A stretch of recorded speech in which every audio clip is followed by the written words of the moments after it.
안녕하세요. 영양학 박사 그레이스입니다. 네, 박사님. 정말 박사님 인기가 많습니다. 감사하죠. 요즘 그 여름에 감기 걸리시는 분들이 굉장히 많더라고요. 너무 많아요. 너무 많아요. 네. 그래서 저는 제가 어렸을 때 그 감기 걸리면 그 할머니가 항상 잣죽을 끓여주셨거든요.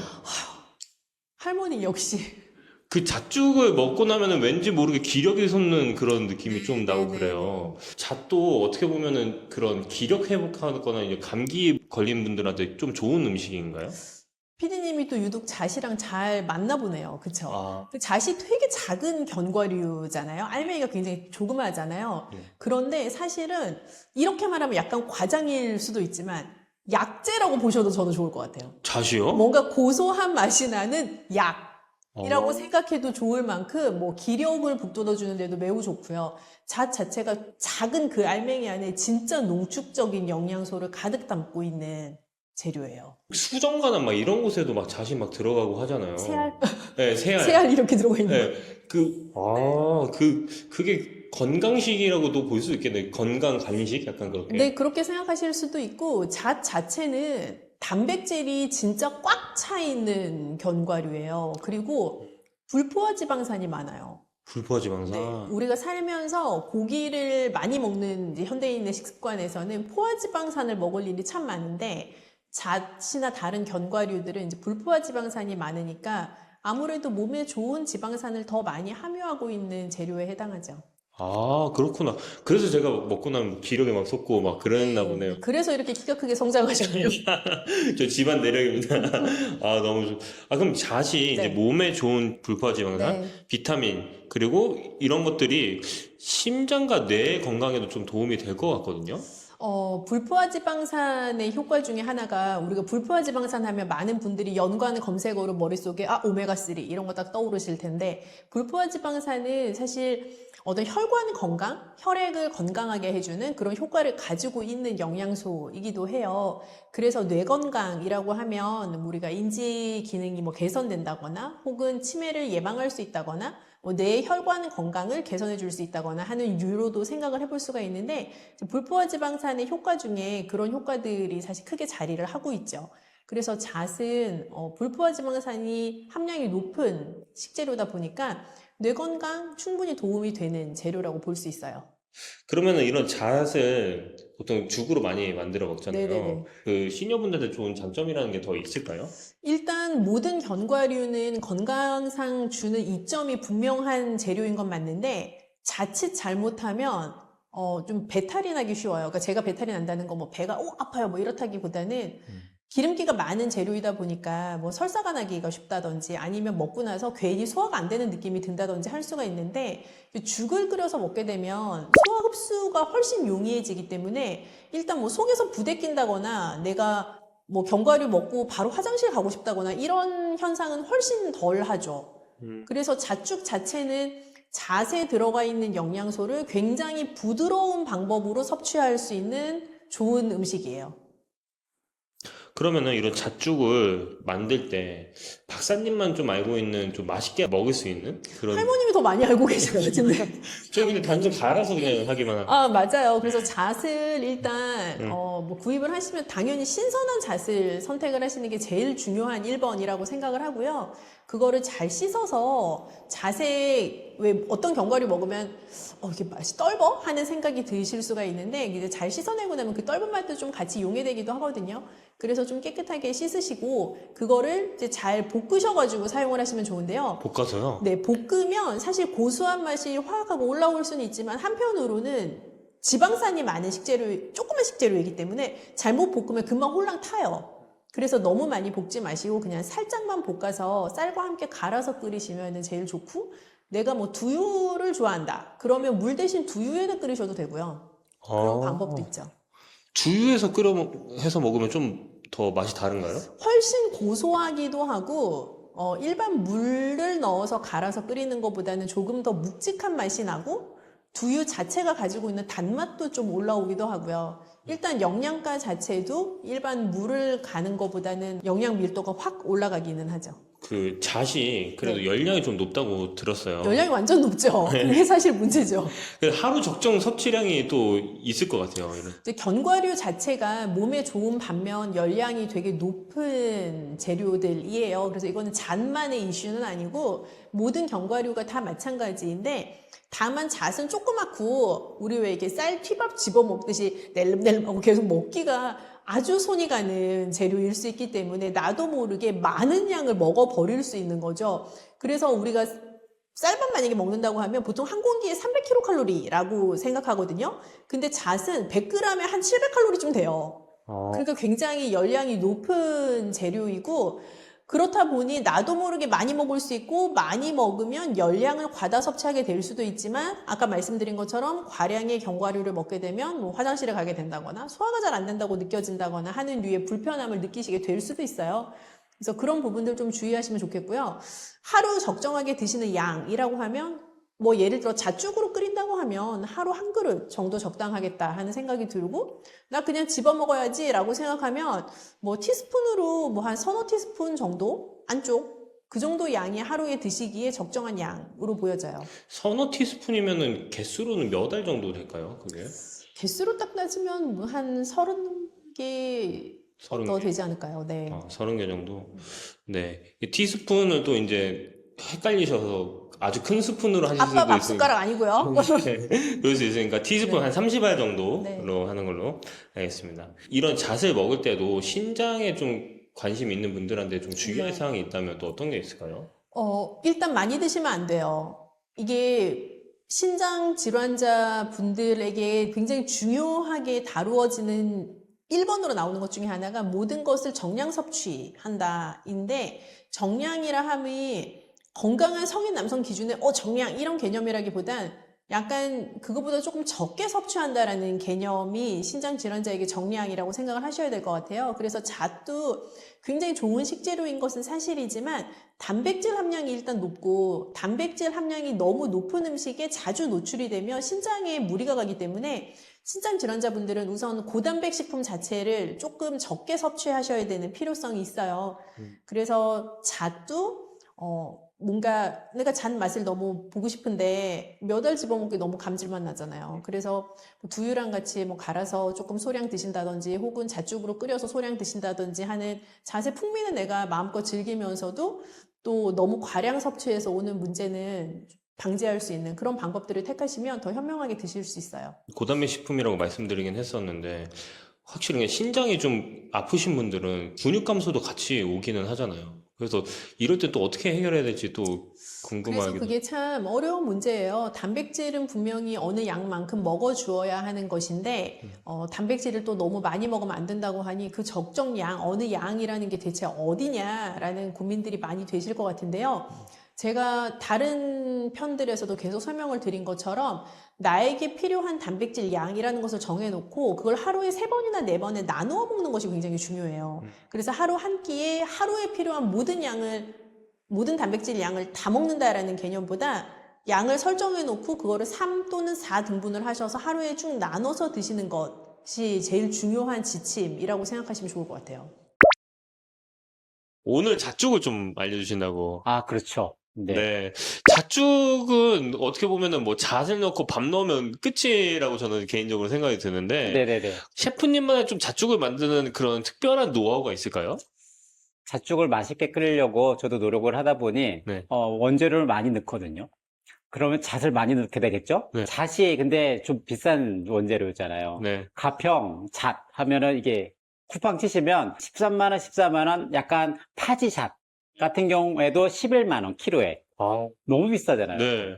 어쩔 수 없게 수입을 쓰게 되는데, 수입 잣도 중국산 같은 경우가 7만원, 6만원 정도에 거래되거든요. 너무 비싸다. 네. 그렇다고 잣을 조금 넣게 되면 맛이 없잖아요. 네. 그래서 저희는 잣에다가 특별한 것을 더 넣어요. 그래서 특별한 거요? 네, 더 맛있게 하면서도 업장에서는 좀 가격을 좀 세이브할 수 있는. 가성비 있게 고객한테 제공할 수 있는 그런 재료가 있죠.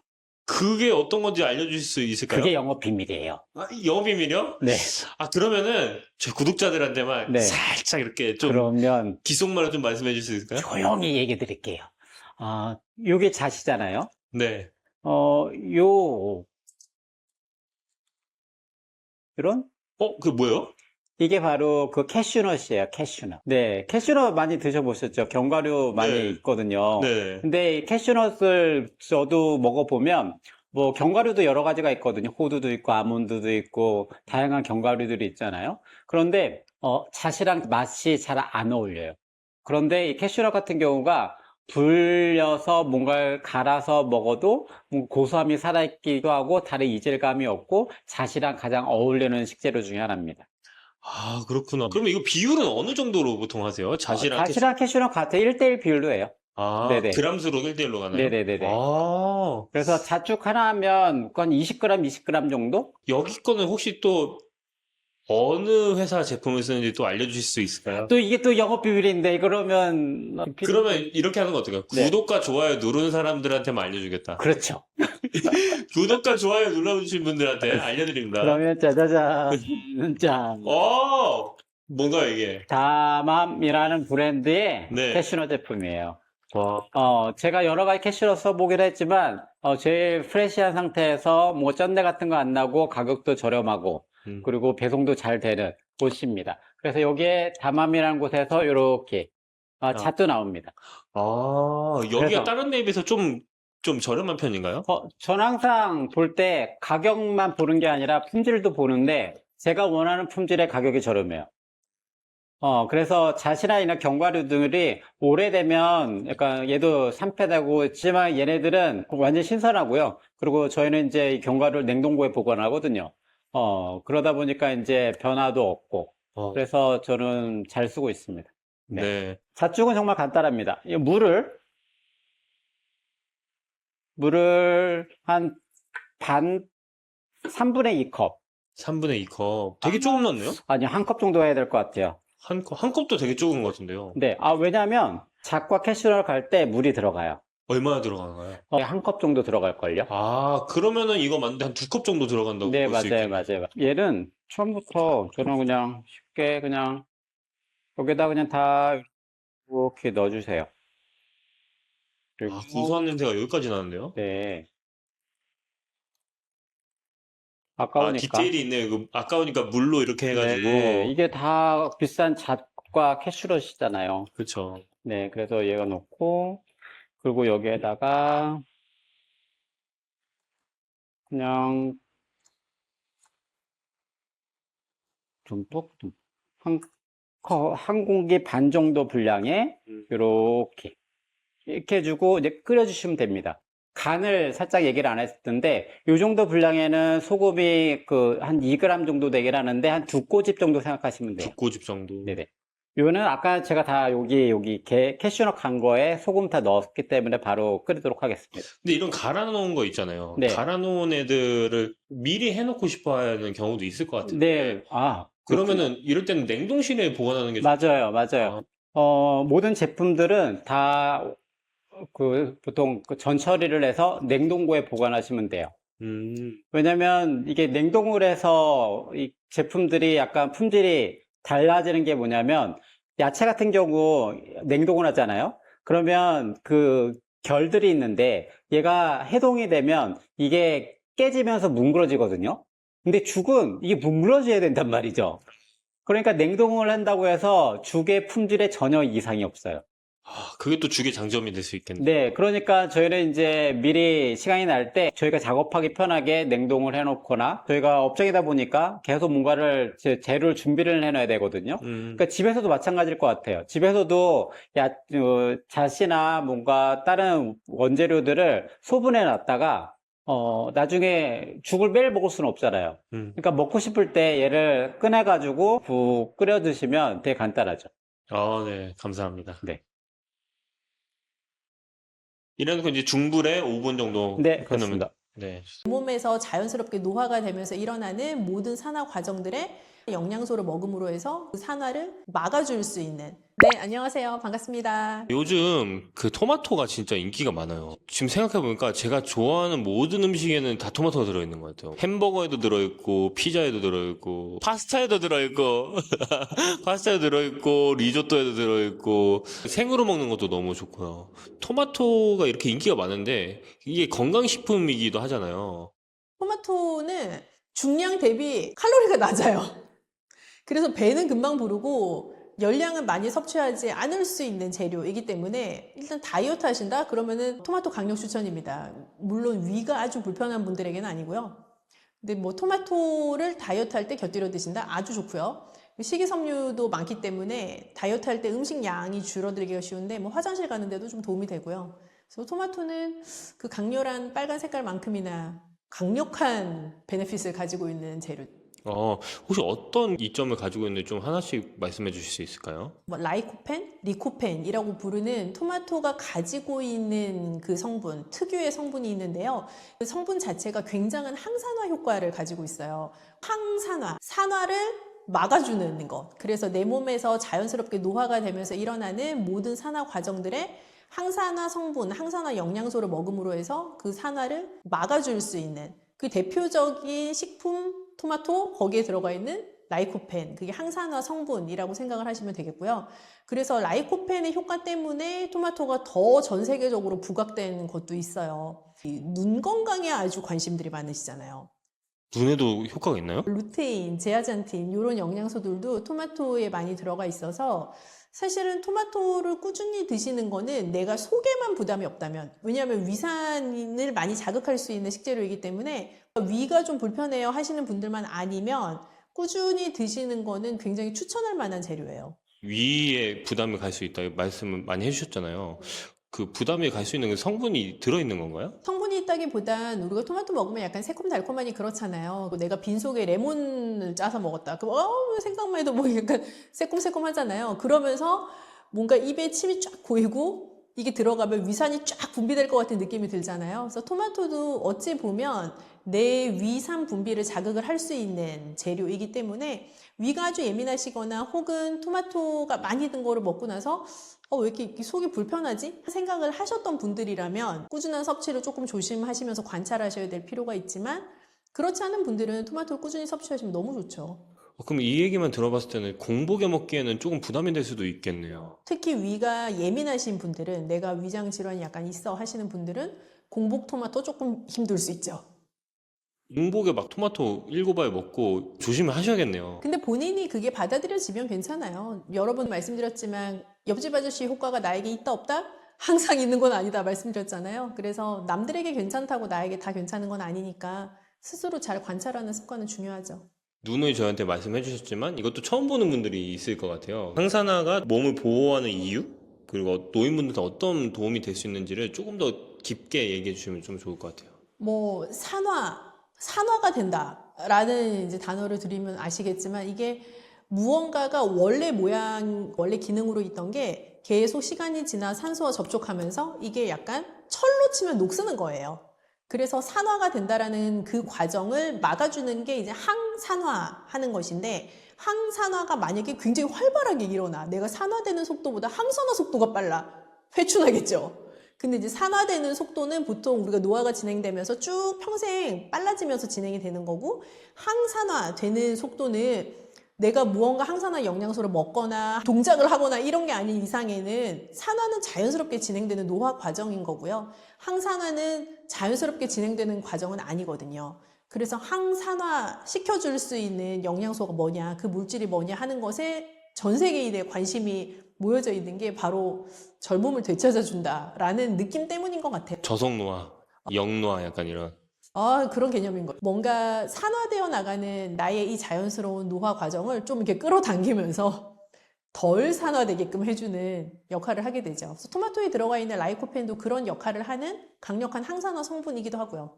토마토 중에서도 뭐 스테비아 토마토라든지 요즘은 그런 것도 있더라고요. 자몽 맛이 나는 토마토, 사과 맛이 나는 토마토가 있는데 그런 것들을 먹으면 괜찮은 건가요? 사실 이제 모든 것은 자연 그대로 난 상태가 저는 가장 좋다고 생각하거든요. 그래서 스테비아 토마토라는 것은 그 스테비아가 들어가 있는 물로 재배를 한 거예요. 그래서 토마토 자체가 훨씬 단맛이 많이 나는 그런 맛을 가지고 있는 건 거죠. 그래서 새콤한 맛은 굉장히 줄어들고 단맛이 아주 밀도 있게 모여있는 맛을 형성을 하고 있는 건데 아마 다른 플레이버를 가진 토마토들도 결국 같은 개념이라고 생각하고 영양 성분상에 무슨 문제가 있다라는 개념보다는 이제 개인의 취향의 문제인 것 같아요. 뭐 이거는 유전자 변형이랑은 또 다른 이슈니까요. 그래서 그냥 개인 취향이다라고 말씀을 드리고 싶고, 다만 원래의 토마토가 가지고 있는 그 고유의 새콤하면서 달콤한 맛을 내는 거랑은 이제 맛의 스펙트럼이 다르니까요. 그런 부분들을 잘 생각해서 선택하시면 되죠. 그러니까 일반인 같은 경우는 그 맛이 좀 다르거나 그러면은 이게 유전자 변형이 아닌가 좀 생각을 하는 경우도 있는 것 같아요. 방금 말씀하신 것처럼 스테비아나 이런 애들은 유전자 변형이 아니라 네, 재배 기술인 거죠, 어떻게 보면. 네. 그 토마토를 이렇게 맛있게 먹는 방법, 죽처럼 먹는 방법이 될 수 있을 것 같은데. 토마토를 맛있게 먹는다라는 개념도 중요하지만 정말 알차게 먹을 수 있는 건 익혀 먹는 거예요. 토마토에 들어가 있는 좋은 성분을 내 몸이 최대한 흡수하게끔 하려면 토마토를 열을 가해서 조리된 토마토를 먹는 것이 훨씬 생토마토보다는 영양소를 많이 흡수할 수 있게 돼요. 그래서 익혀서 먹되 조금의 기름을 가하면 더 많은 영양소를 흡수를 할 수가 있어요. 그래서 토마토에 들어가 있는 성분들은 지용성, 그러니까 기름에 녹는 성분의 영양소가 많기 때문에 기름을 살짝 넣어서 익힌다라는 개념으로 생각해 보면 우리가 이탈리안 요리에서 쓰이는 뭐 토마토 소스 같은 것들도 올리브유랑 토마토를 적절하게 배합해서 끓여서 익혀낸 소스에 해당하기 때문에 뭐 사실은 가장 이상적인 형태겠죠. 근데 그거를 우리가 매일 주식으로 먹기에는 좀 애매할 수가 있잖아요. 그래서 토마토 죽처럼 활용해 보시는 것도 굉장히 좋은 방법이다라는 생각이 드는데요. 뭐 토마토 소스 끓이듯이 토마토 자체를 익혀내는 방법이기도 하고 올리브유 같은 거를 추가해서 조금 더 고소한 맛이나 좋은 기름의 영양 성분을 추가할 수 있기도 하고요. 또 갈아낸 쌀과 같이 끓일 수도 있기 때문에 우리가 좀 쌀을 먹고 나면 아무래도 무언가 좀 먹었다는 느낌이 들잖아요. 한국 사람들은요. 그래서 좋은 또 밸런스를 가지고 있는 아주 신선한 메뉴죠. 토마토 죽. 방금 말씀해 주신 것처럼 뭐 토마토와 올리브유를 같이 합치고 쌀을 갈아가지고 죽으로 먹는다라고 말씀하셨는데 뭐 그렇게 하는 방법으로 드시는 분들은 많은 것 같은데 어떤 비율로 어떤 배합으로 이렇게 하는지를 궁금해할 수도 있을 것 같아요. 맞아요. 이게 익혀서 드시라고 하니까 이런 분이 계셨어요, 예전에. 아, 익혀서 먹어? 막 곰탕 끓이듯이 확 고아내는 거지, 토마토를. 근데 그런 맛이 하나도 없어요, 토마토는. 토마토를 익힌다 하면 토마토의 열을 살짝 가해서 얘가 따뜻한 정도가 되게 만든다라는 의미인 거지. 이거를 뭐 고아내라 이런 의미라기보다는요. 그래서 토마토 죽을 끓일 때에도 이 토마토의 원래 새콤달콤한 맛을 좀 유지를 하려면 토마토를 넣고만 우아하고 오래 끓이는 느낌이 아니라 가볍게 토마토 죽의 형태를 만들어낸다라고 생각하시면 조금 더 신선한 맛을 느끼실 수 있을 것 같아요. 근데 뭐 개인 취향이긴 한데 나는 푹 끓인 게 좋다. 뭐 그래도 안 될 건 없어요. 그렇지만 조금 더 신선한 느낌의 토마토 죽이 좀 별미가 아닐까 하는 생각이 들어요. 새콤 달콤한 맛도 좀 살아나고 약간 토마토 리조또 같은 느낌인데 거기에서 치즈 빠진 느낌? 네, 새콤달콤 따뜻한 그런 느낌이 될 수 있겠네요. 올리브유를 추천하시나요? 올리브유가 토마토랑은 좀 전통적으로 궁합이 맛의 궁합이나 뭐 영양소 궁합이 좋죠. 상상해 보시면 토마토의 들기름은 약간 어색하잖아요. 쌀 그리고 올리브유, 토마토 또 추천하는 재료가 있을까요? 만약에 더 향긋하게 먹고 싶다. 이색적인 맛을 느끼고 싶다. 바질, 파슬리 요런 류의 외국 향신료 아주 추천이고요. 여기에다가 나는 조금 더 서양식을 가미하고 싶어? 다양한 종류의 치즈 진짜 잘 어울리고 좀 단맛을 더 넣고 싶어? 단호박 같은 것도 잘 어울려요. 단호박이 잘 어울려요? 네, 단호박은 약간 죽을 끓였을 때 점도를 더 주기도 하고 조금 더 묵직한 느낌을 만들어내잖아요. 일반 토마토 죽보다는. 그래서 잘 어울려요. 농도도 그렇고요. 시도를 한번 해봐야 될 것 같아요. 해보세요. 맛있답니다.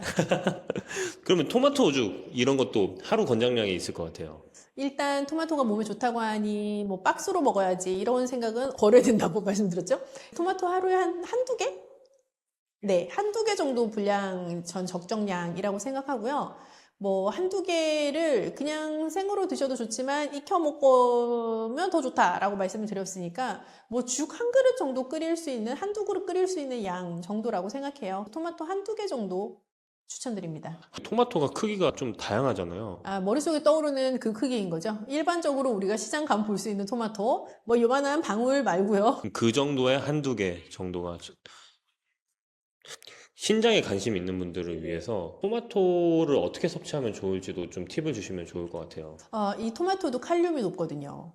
토마토도 일반적으로 칼륨이 높은 다른 재료들처럼 조금 조심하셔야 되는데 생으로 먹으려면 칼륨을 낮출 수 있는 방법이 없는데 익혀서 먹는다라고 생각하면 아까 우리가 칼륨 함량을 낮출 때 뭐 데친다라는 전처리가 늘 있잖아요. 그래서 토마토도 비슷해요. 한번 얘를 삶는다까지는 아니지만 좀 팔팔 끓는 물에 데쳐낸다라고 생각을 하시고 그 데쳐낸 토마토를 가지고 죽을 끓이시거나 데쳐낸 것을 가지고 뭐 갈아가지고 소스를 만드시거나 하는 형태로 칼륨 함량을 좀 많이 낮출 수가 있죠.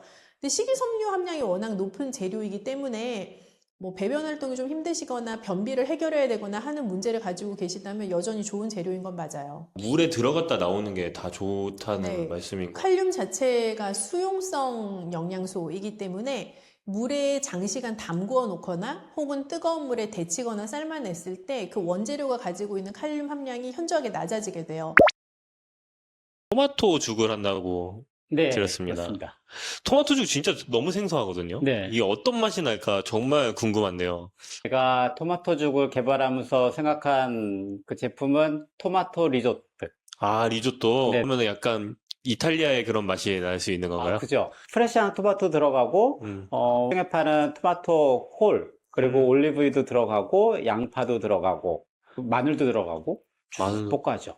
혹시 토마토 어디 거 쓰는지 토마토가 네. 다른 향미가 달라요. 신맛이 살짝 더 올라오고, 약간 맛이 좀 적은 상태의 롱고바디. 프레시한 토마토도 다 다이스를 해가지고 같이 소스를 만들 때 쓰죠. 기대가 되네요. 네. 그럼 한번 소개해 주실 수 있을까요? 네, 우선은 이제 저희 보이는 재료들은 정말 간단하잖아요. 우선은 죽밥이라는 재료가 있고, 그리고 토마토 소스를 만든 게 있고, 네. 약간의 소금과 요 육수가 들어갑니다. 그 토마토 소스는 그 토마토랑 토마토 캔 두 개만 들어간 건가요? 토마토 홀이라 다지기도 하고 믹서에 갈기도 하고, 보통은 양식 같은 경우는 이런 소스를 만든다고 하면 양파를 쭉 볶아주거든요. 양파랑 마늘이랑 올리브 오일을 쭉 계속 볶아줘요. 그래서 양파가 좀 그러니까 단맛이 날 정도로 투명하게 볶아진 상태에서 토마토 다진 형태의 걸 넣고 그리고 육수도 조금 더 들어가기도 하거든요. 진짜 리조또 느낌이 바로 나네요. 그 리조또 같은 경우는 해산물, 바지락, 네. 바지락 맞나 그게? 봉골레? 네네네. 네, 그런 거 넣는다고 맞아요. 하는데 푹 끓여주시면 네. 오래 끓여 아니고 얘 3, 40분 끓이는 것 같아요. 주로 이제 냉동고에 넣으셨다가 토마토 죽 드시고 싶다. 그러면 밥과 이 토마토 소스와 육수 넣고 끓여 드시면 됩니다. 요리를 이제 어떻게 하면 될까요? 네, 냄비에다가 육수를 푸십니다. 육수는 한 컵 반. 한 컵 반. 네, 음. 한 컵 반 정도 부시고 토마토 소스 컵 반 들어갑니다. 한 컵 반. 네. 지금 그 팩에 들어있는 게 한 컵 반 정도 양이죠? 네, 맞아요, 맞아요. 이 디테일로 이렇게 물도 같이 섞어가지고 그렇죠. 다 들어갈 수 있게. 아깝게 네. 볼 수는 없죠. 네. 그리고 나서 얘도 어떻게 보면 이제 거의 동량의 그냥 한 컵 반 정도 되긴 하지만 지금 그람수로 재고 계신 건가요? 네, 맞습니다. 그람수로 한 컵 반이면 몇 그램 정도 되시나요? 이게 한 280g, 260g 정도인데 네. 근데 집에 근데 저울이 많이 없으니까 보통 공기로 하면 네. 한 공기 반 안 되게 그래서 끓이다 보면 이게 물 따는 느낌이 있으면 조금 더 넣어서 이렇게 끓여주시면 됩니다. 소금 살짝 넣고. 어느 정도 양이죠? 소금? 얘는 두 꼬집. 두 꼬지. 네. 그래서 이렇게 끓여주시면 됩니다. 따라서 만들잖아요. 네. 셰프님이 만드신 그 맛인지 아닌지 좀 궁금할 것 같아요. 진짜 오리지널 맛을 느끼고 싶은데 여기를 한번 찾아오면 좋을 것 같거든요. 혁신도시대에 있습니다. 네, 이게 배민으로도 있다고 제가 들었어요. 네, 배민도 있고 쿠팡이츠도 있고 전화로 주셔도 되고 즉 매장 내에도 깔끔하게 되어 있으니까 오셔서 드셔도 됩니다. 네, 박사님, 진짜 큰일 났습니다. 왜요? 제가 건강검진을 받았는데 대사증후군 위험이 있다고. 진짜요? 네, 허리둘레 부분이 약간 위험하다고 하더라고요. 처음 혹은 그런 말씀 들어보셨어요? 대사증후군이라는 말 자체를 제가 처음 들어봤거든요. 대사증후군이라는 단어를 우리 건강검진 받으면 결과지에 되게 애매하게 써 있는 약간 혈압도 약간 위험군, 혈당도 위험군, 대사증후군 해당자입니다. 뭐 이런 멘트들이 써 있는 분들이 있는데 그러면 중병 걸린 줄 알고 생각하시지만 대사증후군이라는 것은 대사, 증후군 이렇게 두 가지 단어로 쪼개볼 수가 있어요. 그래서 영어로는 메타볼릭 신드롬이라고 부르는데 이 신드롬이라고 끝나는 것들은 질병이 아니라 그런 증상의 복합체라는 거예요. 그래서 대사증후군이라는 건요 5가지 진단 기준이 있어요. 5가지 중에 3가지 이상 해당되시면 대사증후군입니다. 근데 대사증후군이라는 말을 들었을 때 좀 경각심을 가지셔야 되는 이유는 가만히 내버려 두면 고혈압, 당뇨로 진행될 가능성이 굉장히 높아요. 비대사증후군보다 현저히 높습니다. 그러면은 살던 대로 계속 살면은 아까 말씀하셨던 고혈압, 당뇨 바로 걸릴 수 있어요. 제가 내일 걸린다고 말씀 안 드리지만 나이가 들면 굉장히 고혈압, 당뇨로 진행될 가능성이 높지요. 방금 5가지라고 말씀하셨는데 5가지 어떤 건지 좀 말씀해 주실 수 있나요? 5가지 중에 3가지는 이제 피검사를 통해서 나오는 수치들이고요. 피검사가 아닌 것부터 말씀드리면 일단 허리둘레. PD님이 지금 위기에 봉착한 허리둘레 있고요. 그리고 혈압. 허리둘레와 혈압이 있고요. 그리고 건강검진 가면 피 뽑으시잖아요. 거기에서 나오는 여러 지표 중에 중성지방, 공복혈당, HDL 콜레스테롤이라고 하는 우리가 소위 좋은 콜레스테롤이라고 부르는 지표들이 해당을 해요. 그래서 그 지표가 특정한 기준을 넘어가게 되거나 혹은 특정한 지표에 못 미치게 되면 경고 메시지가 뜹니다. 그럼 내가 5개 중에 3개 이상이 해당을 하면 나 살짝 위험한데? 라고 생각하시면 돼요. 이런 대사증후군이라는 거를 건강검진 받아보니까 알았거든요. 그런 거 없이도 알 수 있을 만한 몸에서 주는 신호가 있을까요? 사실 정확하게 내가 아무 측정도 하지 않았는데 오늘 대사증후군인가 봐 이렇게 생각하실 수 있는 방법은 없는데요. 다만 이게 대사적으로 정상적이지 않은 루트로 진입하는 초기 단계이기 때문에 내가 스스로 느낄 때 약간 피곤함이 몰려오거나 여성분들은 붓는다라는 표현도 쓰시는데 몸이 약간 붓는 것 같은 느낌이 드실 수도 있어요. 그래서 조금이라도 전조 신호가 있으면 간단하게 할 수 있는 검사들이니까요. 검사를 한번 해보시는 걸 전 추천드려요. 허리둘레는 몇 cm 기준으로 했을 때 위험하다, 안 위험하다를 알 수 있을까요? 허리 둘레는 남자는 90cm 이상, 여자는 85cm 이상이면 위험할 수 있어요. 젊은 사람들이 자꾸 이런 게 많이 생기고 있는 것 같아요. 그래서 이런 대사증후군에 걸린 사람이 늘어나는 이유가 뭘까요? 사실은 대사증후군이라는 용어가 생긴 지도 그렇게 오래되진 않았어요. 그래서 대사증후군이라는 건 당신은 당뇨인은 아니고 고혈압인은 아니지만 이러시면 큰일 나요를 경고하기 위해서 만들어진 또 다른 어떤 전 단계의 워닝이라고 생각을 하시면 좋겠는데요. 대사증후군이 해당되는 분들이 많아지는 건 당뇨가 걸리는 분들이 많아지는 거랑 사실 일맥상통하죠. 불규칙한 식습관, 별로 건강하지 않은 식습관, 많이 안 움직이는 동적이지 않은 이 정적인 우리의 생활습관 이런 것들이 다 한데 뭉쳐서 대사증후군 진단을 받게끔 하고 계속 관리하지 않고 내버려 두면 당뇨도 되고 고혈압도 되고 하는 거죠. 그럼 대사증후군이라는 거가 어떻게 보면은 만성질환 바로 직전에 알려주는 경고 신호라고 볼 수 있겠네요. 맞아요. 그래서 대사증후군이라는 진단을 받으신 분은 하늘에서 내려준 아주 좋은 계시예요. 대사증후군을 막을 수 있는 처방을 좀 해주시면 좋을 것 같습니다. 당뇨 처방이랑 저는 비슷하다고 생각해요. 네, 왜냐하면 대사증후군인 상태를 가만히 두면 당뇨나 고혈압으로 진행될 가능성이 높기 때문에 실제 예방법은 당뇨에 대한 예방법, 당뇨관리법과 굉장히 유사할 수 있어요. 그래서 우선 2대의 위험 요소를 말씀드렸잖아요. 불량한 식습관, 안 움직이는 생활습관. 그 2가지를 개선을 하시면 되는데 불량한 식습관이 굉장히 종류가 다양하잖아요. 그 중에 대사증후군 진단받으신 분들은 내가 지킬 수 있는 것 딱 한 가지 골라서 그걸 계속 지키시는 게 중요하다고 생각해요. 예를 들면 내가 뭐 매일 점심 먹고 단 커피를 먹어요. 뭐 카페 모카, 캐러멜 마키아토 맨날 먹고 싶어. 그런 분은 그게 고쳐야 될 습관인 거예요. 어떤 분은 나 정말 일주일에 3번씩 치킨 배달시켜 먹었어. 그럼 그분은 그걸 고쳐야 되는 건 거죠. 그래서 뭐 하나를 고치면 좋은 걸 내 스스로 잘 찾아내는 게 되게 중요하고 그걸 잘 고치실 수 있다면 저는 기본적으로 그분은 한 1년쯤 후에는 대사증후군 탈출 가능하다고 봅니다. 그게 가장 중요해요. 박사님이 가지고 계신 것 중에 베스트셀러 책이 제가 있다고 들었어요. 그게 최고의 당뇨 밥상이라고 제가 들었는데. 얘를 말씀하십니까? 네, 맞습니다.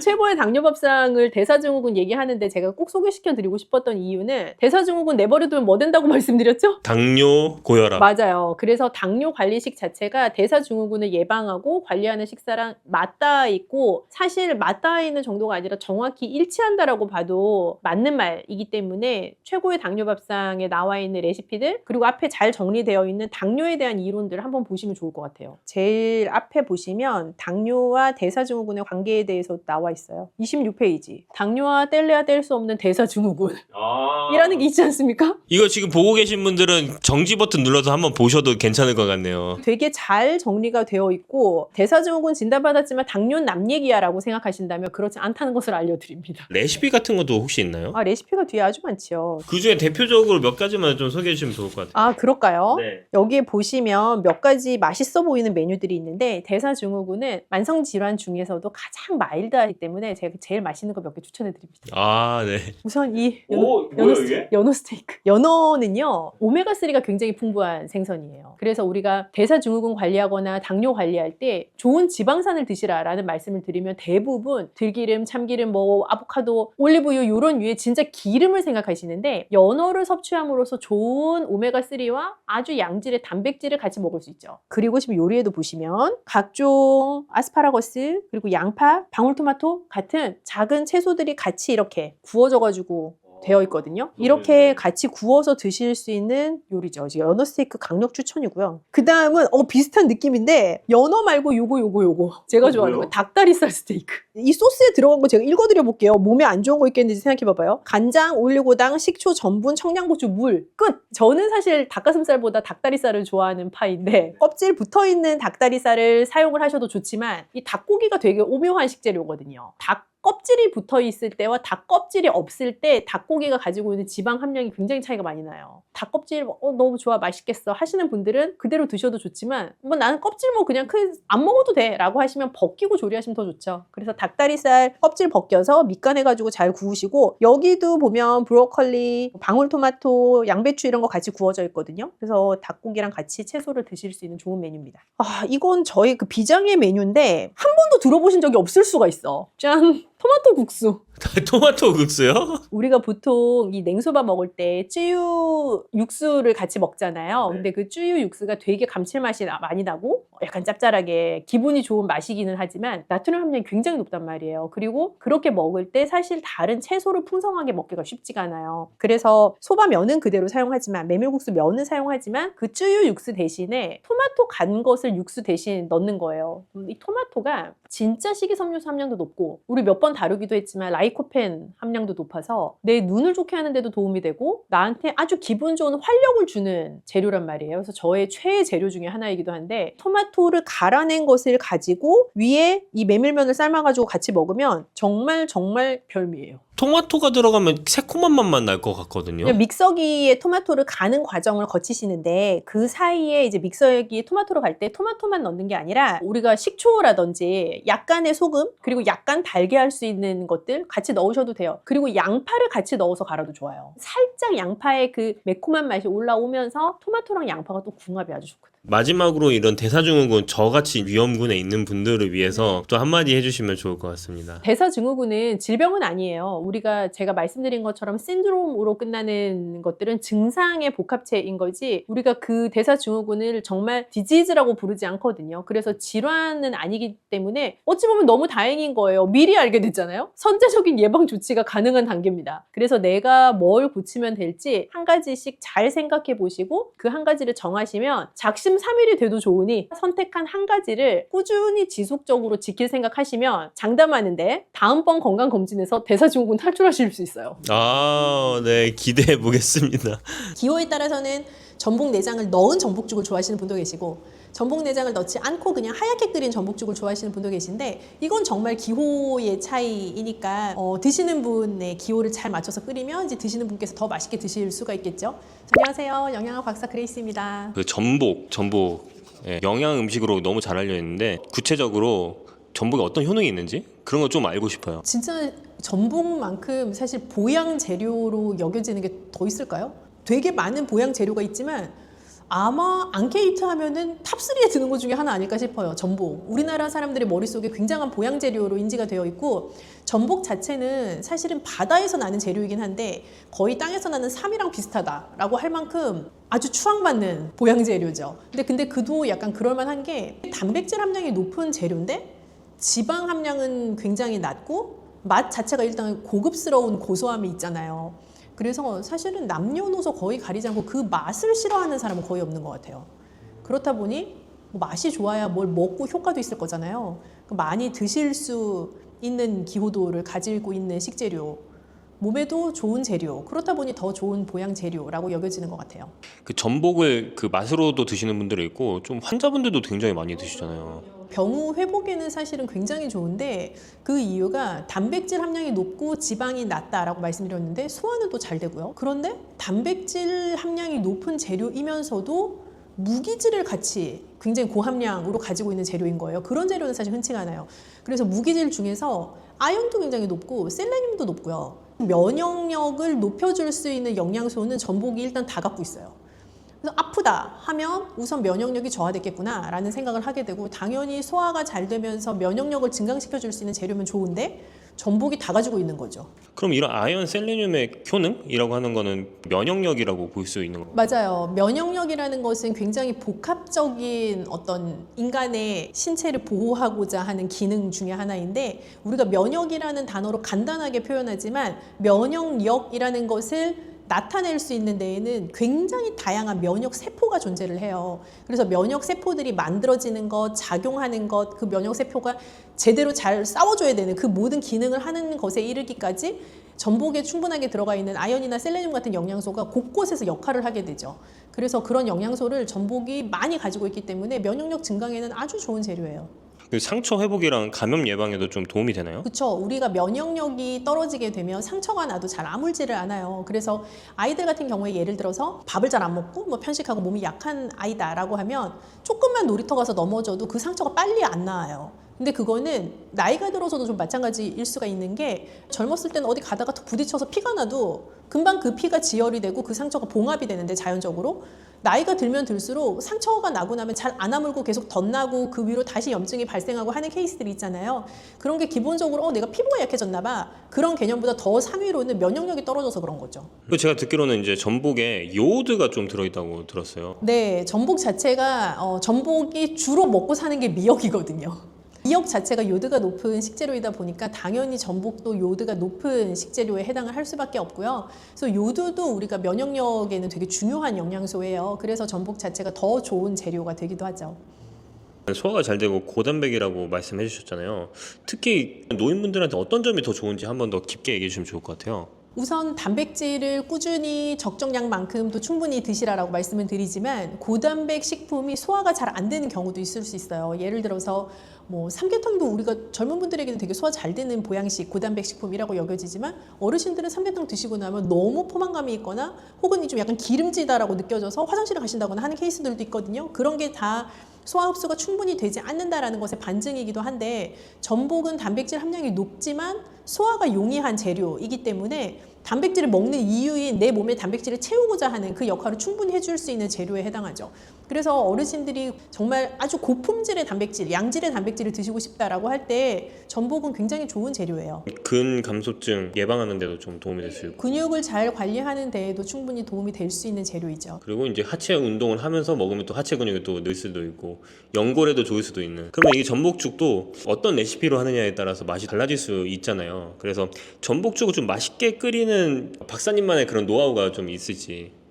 일단 그 전복은 크고 싱싱한 게 좋은데요. 클수록 기하급수적으로 비싸지잖아요. 그런 재료잖아요. 그래서 적정한 가격의 전복을 싱싱한 걸 잘 선택을 하시는 게 일단 중요할 것 같고, 세척을 깨끗하게 잘 하시는 거, 손질을 잘 하는 거, 그런 기본적인 지침을 잘 지켜야 되는 식재료에 해당해요. 기호에 따라서는 전복 내장을 넣은 전복죽을 좋아하시는 분도 계시고, 전복 내장을 넣지 않고 그냥 하얗게 끓인 전복죽을 좋아하시는 분도 계신데, 이건 정말 기호의 차이이니까 드시는 분의 기호를 잘 맞춰서 끓이면 더 맛있게 드실 수가 있겠죠. 그래서 전복살을 잘 손질해서 참기름에 볶아내서 끓이기 시작을 하면 좀 더 고소한 맛을 배가시킬 수 있는 조리법이 되죠. 그러면 이런 전복죽 있잖아요. 고소한 맛을 내는 게 뭐 참기름 이런 걸 두르면 좀 더 맛이 있을까요? 그렇죠. 참기름을 둘러서 잘 손질된 전복살을 볶으면 훨씬 고소하죠. 전복죽 먹을 때 하루 적정 섭취량이나 좀 주의할 점이 있는지. 전복이 면역력 증강에도 좋고 몸에 좋다고 하니까 그러면 또 굉장한 양의 전복을 생각하실 수 있는데 하루 한 개 정도 전복이면 되게 충분한 양이라고 생각이 들어요. 특히 너무 많은 단백질을 먹는다고 해서 그 단백질이 내 몸에 다 흡수되는 것은 아니기 때문에 뭐 많이 드셔도 전복 2개 드신다고 한 개 드신 거에 2배 효과가 나는 건 아니거든요. 그래서 하루 한 개 정도 양이면 사실 충분하다고 생각합니다. 그 알레르기 있는 분들은 좀 어떻게 할까요? 알러지 있는 분들은 당연히 피하셔야 하는데 알러지 강도에 따라 좀 다를 것 같아요. 왜냐하면 어패류, 조개류 알러지가 있으시다고 해도 전복에 알러지가 반드시 있지 않으실 수도 있어요. 그래서 조금씩 다른 방법으로 소량씩 시도해 보시고 양을 적게 먹으니까 괜찮아? 그럼 조금 양을 늘려보시고 애들 이유식 하시듯이 그런 방법으로 접근을 하시면 또 좋을 것 같아요. 그 저희 구독자분들 신장에 굉장히 관심이 많으신데 이런 전복죽을 신장에도 건강하게 하려면 어떻게 하면 좋을까요?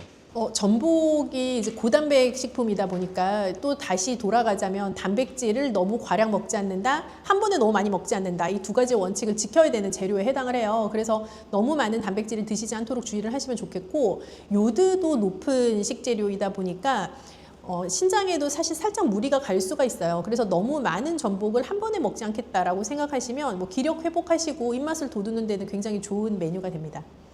네, 그리고 근육 보강에도 좀 도움이 되고 확실히 면역력 자체가 좋아지니까 이렇게 소량으로 시도해보는 것도 되게 좋은 것 같습니다. 좀 프리미엄 중에 프리미엄 죽을 좀 할 네. 전복죽이잖아요. 전복죽 어떻게 하면 맛있게 먹을 수 있을까요? 우선은 많이 네, 많이 많이 넣어야 넣으면 됩니다. 되나요? 네네. 아, 질 좋은 재료를 많이.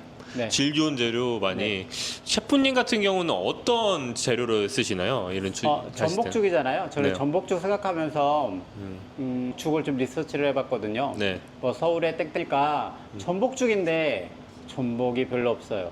아, 전복죽은 좀 비싼 죽이잖아요. 근데 네. 거기라도 올리고 전복을 더 넣지. 아, 약간 그런 피드백들이 있는 거예요. 그래서 저는 생각해, 그러면 전복을 많이 주고 가격을 조금 올리자. 너무 비싸면 안 되니? 그럼 남는 게 있을까요? 그래서 이제 직거래나 뭐 그런 것들도 있으니까 그래서 네. 이제 좀 많이 찾아봤죠. 완도에서 대전복들도 생각보다 싸더라고요. 아, 네, 이거 꿀팁이네요, 이거. 구독자분. 그래서 요 조그만 전복들 있잖아요. 근데 여기는 이만해요. 오. 그래서 이제 큰 전복들이 더 맛있잖아요, 원래는. 네. 그래서 그런 것들을 사용하고 있고, 그리고 이제 그 전복 내장도 잘 손질을 해서 소스처럼 만들어서 쓰고 있습니다. 아, 네. 그럼 오늘 준비하신 재료 한번 소개해 주시죠. 메인 재료인 전복인데, 이 전복은 저희가 이제 완전 횟감 상태로 온 전복을 제가 손질한 거예요. 아, 이 전복을 다 손질을 해서 다 썰어서 얘를 살짝 볶아서 여기 육수랑 같이 해서 냉동시킨 거고요. 그리고 얘도 이제 전복 내장인데 제가 소스처럼 만든 거예요. 그래서 이제 전복 내장도 다 손질을 해서 갈아서 그 육수랑 같이 소스를 만들어서 냉동시켜 놔서 이제 쓰고 있는 거고요. 네. 그리고 이제 야채가 5종 정도 있는 야채들이 들어간답니다. 5종이면 뭐가 들어있나요? 여기 야채는 파랗게 보이는 것들이 애호박이고요. 하얀 것들은 양파, 그리고 감자, 양배추, 그리고 당근, 네, 이런 거죠. 뭐 비쌀 때 있고 쌀 때 있기도 하잖아요. 그래서 우선은 저 시간 날 때 다 이렇게 썰어놔서 데친 다음에 냉동을 시켜 놓거든요. 고객님들도 뭐 보시는 그 시청자님들도 집에 이제 야채들 많잖아요. 야채들 집에 가지고 안 쓴다고 하면 냉동 시켜 놨다가 나중에 죽 이렇게 해 드시면 좋을 것 같습니다. 아, 네. 이 준비가 다 끝나신 건가요? 네, 맞습니다. 이렇게만 준비해 놓으시면 전복이 손질하는 게 좀 시간이 오래 걸려요. 그러다 보니 이제 보이지만 복잡하죠. 그러니까요. 이거 만들기 쉽지 않을 것 같은데요. 네, 이 그렇죠. 손질한 거. 네. 한번 보여주시죠. 네, 우선은 이 육수를 이제 한 컵 반 정도 분량으로 붓게 됩니다. 그리고 야채는 반 컵 정도. 반 컵.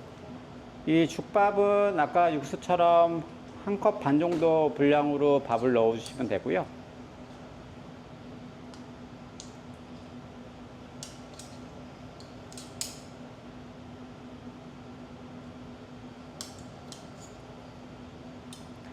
그리고 이제 여기서 약간 그 키포인트가 하나가 있긴 한데, 여기는 네. 전복이랑 네. 전복 내장이 있잖아요. 네. 근데 얘를 지금 이게 거거든요. 그래서 얘가 지금 덩어리로 되어 있지만 좀 이따 끓으면서 이게 쭉 전복 내장 색감이 나올 거예요. 근데 얘는 맨 나중에입니다. 아까 부추 얘는 정말 하루도 먹을 수 있는 상태예요. 네. 근데 모든 것들이 너무 투머치 끓이게 되면 약간 질겨져요. 얘가 제일 부드럽거든요. 그러니까 살짝만 익으면 되는 형태인데 처음부터 죽을 끓여주게 되면 얘가 질겨져요. 다 했을 때 얘를 마지막에 넣고 얘가 이제 다 녹으면서 이제 되게 카풀 때 끝 하면 제일 좋습니다. 네. 그럼 다 가열됐다고 했을 때면은 한 80% 정도 됐을 때. 네, 맞습니다. 정도. 맞습니다. 네네. 불은 어느 정도로 하세요? 불은 집에서 하면 약 사이로 그냥 은근하게 끓여주시는 게 제일 좋을 것 같습니다. 그럼 이걸 지금 바로 끓이기만 하면 바로 시작이에요? 네, 맞습니다. 그러면 나중에 이제 그 전복 내장 색깔이 나오면서 예쁜 전복죽이 되죠. 오늘 얘기를 다 들었는데 네. 이건 진짜 쉽지 않을 것 같아요. 이거는 진짜 이건 그런가요? 일반인이 하기 쉽지 않을 것 같고 네. 그러니까 다지는 부분에서 네. 그런 건데 근데 뭐 그 세트 같은 게 있으면 또 할 수도 있겠지만 네. 근데 이거를 그래 따라해 보시는 분들이 있을 것 같거든요. 이 네, 네, 레시피를. 네, 네. 근데 이 따라해 보지만 그 맛이 안 날 수도 있는 거죠. 오리지널에 그럴 수 있죠. 셰프의 맛이 안 날 수도 네, 있는 네. 거잖아요. 이럴 때는 또 오리지널 맛을 또 먹어봐야지 진짜를 만들 수 있으니까 네, 네. 여기 한번 와보시는 게 좋을 것 같아요. 네네. 한번 오세요. 여기 혹시 어디에 있나요? 저희는 지금 강원도 원주에 있고요. 네. 네, 위치하고 있습니다. 혁신도시. 네. 그럼 여기 죽집 이름이 혹시 태평죽이라고 합니다. 태평성대 할 때 태평. 맞습니다. 네. 태평죽. 네. 여기 배민으로도 시킬 수가 있나요? 여기? 네, 배민도 되고요. 당연히 쿠팡이츠 주문도 되기도 하고요. 네. 밑에 있으면 그 포장 주문도 되기도 하고 여기 직접 오셔서 매장 크니까요. 오셔가지고 제가 직접 만든 죽을 드셔도 됩니다. 네, 좋습니다. 그러면 한번 기대해 보겠습니다. 어떤 네. 맛일지.